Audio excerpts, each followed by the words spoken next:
Hello guys, welcome to सार्थ show.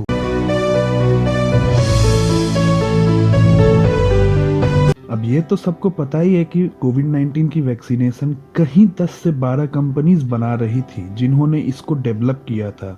एक तो ये सभी फार्मास्यूटिकल कंपनी दुनिया के सभी देशों की डिमांड पूरी नहीं कर पा रही थी।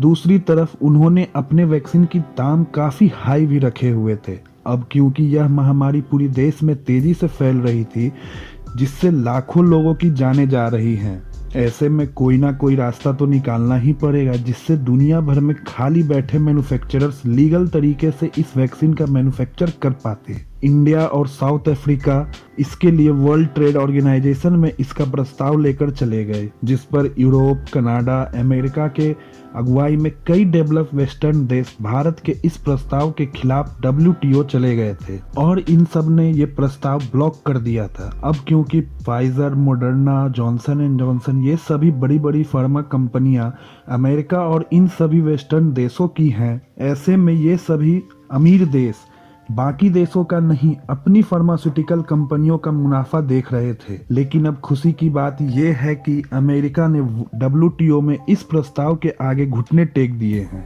दरअसल the Hindustan times, the Hindu और कई नामी मीडियाओं की रिपोर्ट्स निकल कर आ रही हैं कि अमेरिका ने कोविड 19 की वैक्सीन के राइट्स पर WTO में भारत और साउथ अफ्रीका के टेम्परोरी वेबर वाले प्रस्ताव को फाइनली अपना समर्थन दे दिया है, जिसकी घोषणा बाइडन ने खुद कर दिया है।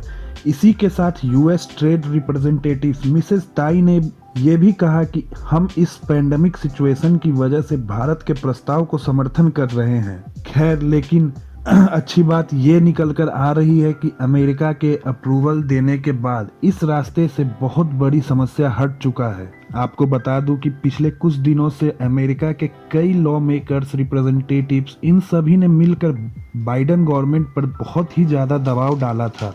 हद तो तब हो गई थी जब जो बाइडन की पार्टी के लोग भी इनके इस फैसले के खिलाफ खड़े हो गए थे। उसी के साथ अनुमान ये भी लगाया है कि WTO ने इस वैक्सीन का सबसे बड़ा मैन्युफैक्चरर भी भारत ही होने वाला है, क्योंकि दुनिया की 60 से 70% भारत में मैन्युफैक्चर होती है। वैसे कब आएगा ये तो पता नहीं।